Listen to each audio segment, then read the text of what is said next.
Hi, hello, and welcome back to LANCER, our favorite mech tabletop RPG, and today we're talking about the magnificent missile mech, the Monarch. A wondrously popular frame within SSC, only held back in scarcity due to artificial restraints placed by the company. It doesn't have some kind of super complicated paracausal tech that's limiting its distribution, though it does have some of that. No, it's because SSC limits it to only 10 Monarch prints per designer. Per individual design of a Monarch, or designer of a Monarch. Very restrictive with its licensing. And it's not just fancy for limited access, or trying to make it seem fancy with limited access. It is a fantastic chassis on top of that. That, if it could be mass printed, might outcompete the Sherman on the battlefield, in number of prints in use. But no, our missile mech is the next license we're covering today. And in this video, we're going to be covering what you get at the license levels, or the LLs, generally leveling up in Lancer, 3 per license. And at LL2, you get the core chassis of the license. This is the only thing that you can't take from the license and put on other things, the core of the mech. But everything else, the numerous missile weapons and systems on the Monarch, you can strap on any of these. And it is a lot of missiles. It has so many missile systems. It has multiple missile weapons. It has multiple attachments that you can have in systems. It has missiles attached in its traits and its core power. This has a ton of missiles. It's a missile platform, highly mobile. Give it wings, a co-pilot named Prez, and you are Monarch. Though seriously, if this thing had flying built into it, it would just be a fighter jet. And there's nothing stopping you from putting flying systems on it. But even then, it has a really good speed. Alright, yeah, actually, heading on to the chassis traits, alongside the Everest, the base starting frame you get, or one of them. Another of SSC's Bella Ciao line, and as you can see, its health is down a bit, but that's because it has armor as a good size 2 chassis, meant to be able to survive and handle those actual immediate combat roles. Not necessarily getting into an immediate scrap, not close range build, but medium to far. Again, the missile delivery platform, not the attacker itself. Its repair capacity is a bit lower due to its very limited printing and parts, and the high complexity of its build, SSC. But a good sensor range, which you are going to need for lock-ons, and for all those electronic missile systems, the save and attack. Though, those low system points are really gonna hurt. Those are gonna hurt. But you've seen the general stats, you've taken a picture or marked it down some way, and we're moving on. So as already stated, the Monarch is a size 2, quite bulky. Oh yeah, the speed. Sorry about that. Can we bring that back, actually, or go back. Am I there? Good. Okay. The speed. This is a size 2 chassis. Again, even though you don't have wings, this is a very fast missile platform. Not as fast as some of the other chassis that we've already covered that are known for their speed, but for a bulky size 2 to have 5, throw on some additional systems and points in agility and you're zooming. Alright, now we can go back. Editing Zach, he can send us back. Okay, good. So yeah, size 2, enough to be this bulky missile and weapons platform, which also includes the numerous mounts it has. We've got a flex, main, and heavy. Good for super heavy later on, but also just to have a variety of missile systems, even the ones GMS provides. The SSC's equivalent of a gunboat, the battlefield role. Though, now we're onto the traits, with the first one being Avenger Silos. Even more missile systems, so once per round, whenever you score a critical hit against an opponent on an attack, with any ranged weapon, you can immediately deal 3 explosive damage to one other character within range 15 and line of sight. As it's not a negative, it isn't you missed and at least you do some damage, it's if you get a crit, you now damage someone else by firing another missile at them. So many missiles, just a nice bonus on top of the crit. And notice it doesn't say attack. Yes, it's already limited to a crit, but you're not rolling to hit the other character. It is just a flat 3 damage dealt to them. 15 in line of sight, but that's not that bad. Next we have Seeking Payload. This is where lock-on comes in. So for any of your launcher weapons, which you are playing the Monarch, you have all launcher weapons. Attacking a locked-on target grants it Seeking. This still consumes lock-on, but you can basically shoot around corners, or the missile then fires and turns around corners or passing cover. An enemy might be hiding, hoping they're safe, and then all of a sudden your missile just whoop! And an additional thing with that Seeking Payload, it's not just throwing on the Seeking tag. If you already have a Seeking weapon, it now cannot reduce the damage in any way. The enemy. With the electronic suite within the Monarch, the Seeking is so accurate, the enemy can't reduce it at all. No armor, no resistance. The missile is coming for them and it's going to hurt them. Now we move on to the core power, another missile system, the SSC-30 High Penetration Missile System. This is your Justice Rains from above. This is your wave of missiles to blot out the sun. Those missile racks stored within the shoulders of the Monarch or additional ports on it, they all fire. Represented with the name of its active, Divine Punishment. So when its payload of 60 or more miniaturized missiles fires, it hits any number of characters within range 50. Any number within range 50. Any character that's targeted by this attack must make an agility save, taking half damage on success, and that damage is 1d6 plus 4 explosive damage. A good chunk. A good chunk to be able to hit any number of characters within range 50. That is just ridiculous. Also, cover's not really going to save you here because these self-guided missiles can get to a target as long as there is a path to do so. If you know where they are, if they're within range 50, it doesn't matter if they're behind a wall, over a fortress, hunkered down within it, that missile's getting to them if there is not a solid concrete block holding that mech. Divine punishment will find you. Continuing the missile train, we have LL1 with its first weapon of the license, the Sharingan missiles, a main launcher. Probably butchering that pronunciation, but it has a range of 15 and does 3 explosive damage flat. With a nice benefit upon firing. One, it has the arcing tag, so it can shoot over cover, but it also can attack 2 targets at a time. It's not just firing 1 missile, it's missiles. It's 2 targets within range 15, flat 3 damage to each. Not bad for an LL1 main weapon to give you a second attack built into it. Next up, we have the Javelin rockets for 2 system points. So this one's a bit more funkier. They kind of operate like mines that only last 1 turn. So as a quick action, you launch 3 different target destinations for these rockets. They can't be adjacent to each other. All of them within range 15 and line of sight of the Monarch. All of the characters do know where you place these points. They can tell the trajectory of the rockets you fired. As they're not hopping down immediately, they're almost waiting, or delayed a little bit. But these function kind of like mines if any character walks into that space or within that 10-foot cylinder of that space, so if they're flying. The briefly hovering missiles then go for that target. Fun part though, these don't have a save. If a character triggers it, they take 3 kinetic damage as it darts into them. And these missiles hover in the air until the start of your next turn when they either just fall out of the sky or land in the spot anyway. Each of these spaces can only be triggered once as 1 missile is targeting that location, and it's a unique system.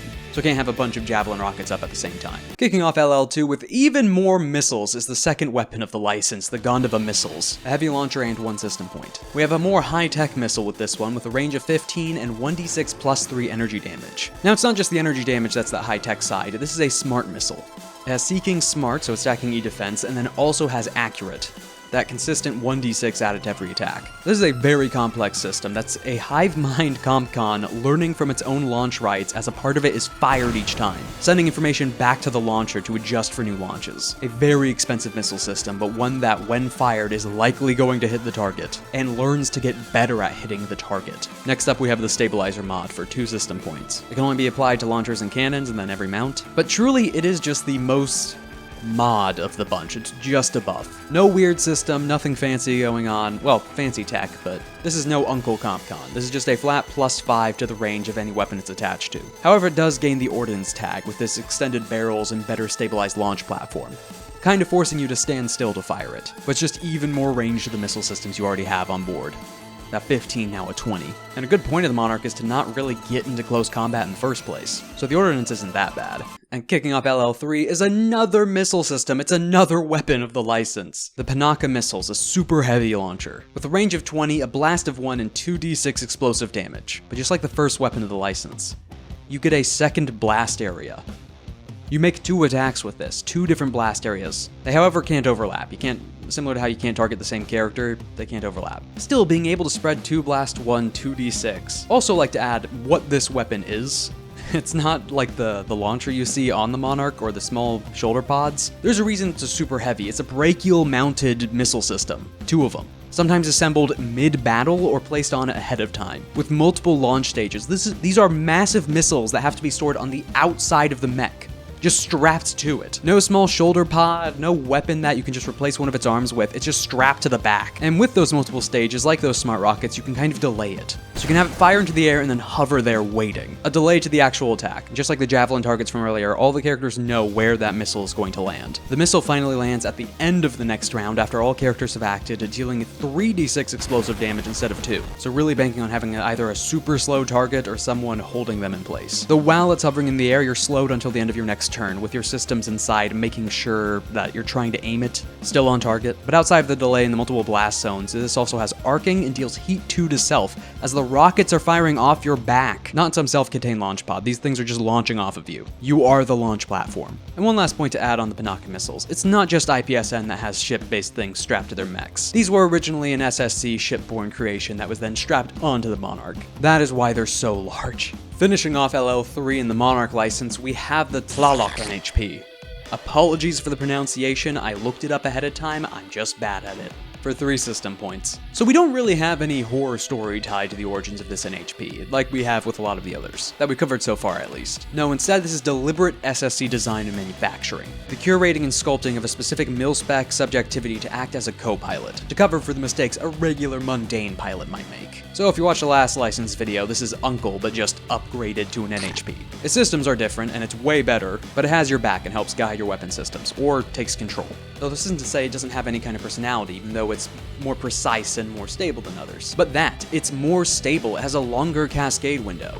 A longer window before it needs to be cycled again. Many people within the setting wonder why this specific class of NHP is fine. Well, not fine. It will still cascade eventually, but it's better off than a lot of the other mil-spec variants, and general ones. The current SSC theories are the fact it enjoys the sense of domination or control it has over the chassis and pilot when it's functioning, which isn't the best, you know. That's not the best. Though this was tested amongst other manufacturers and specialists within NHPs that had hands on other mil-spec lines, it just didn't appear in any other class or any other NHP that was designed to act like the TLALOC. It's just this one line in particular that seems to not cascade that much. It feels more in control.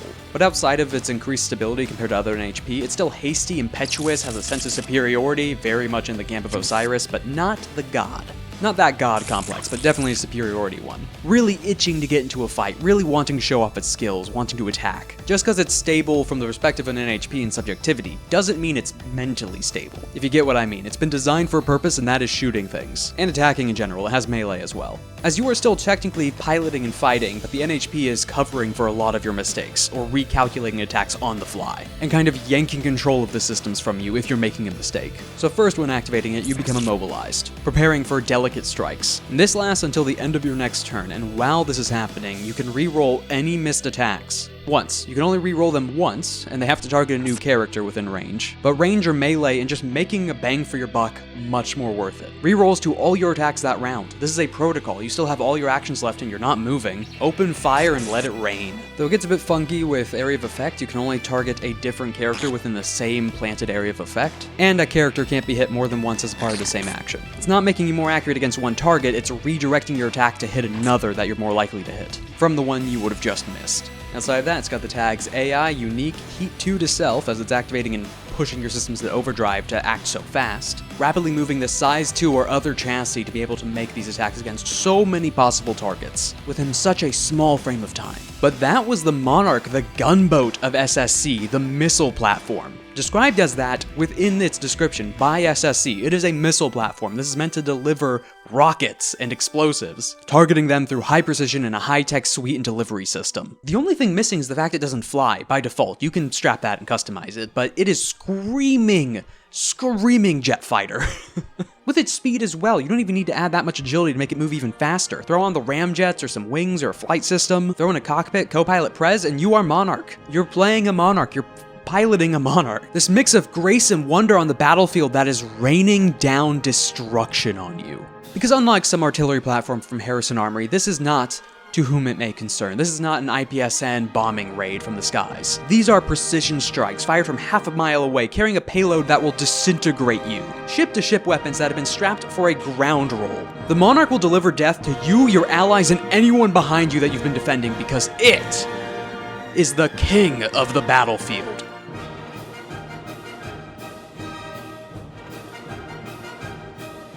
Thank you for watching the video on the Monarch. It's a jet fighter. There's so much just Ace Combat running through my head at the moment. Like, really, it just needs to fly, and it's a jet plane.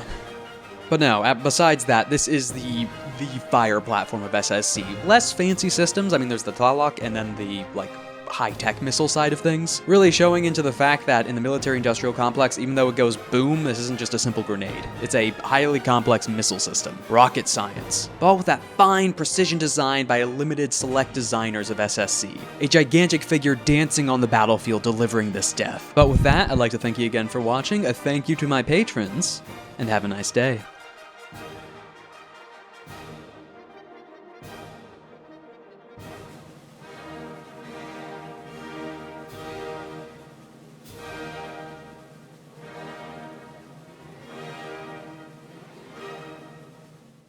Kaboom! Yes, Rico. Kaboom.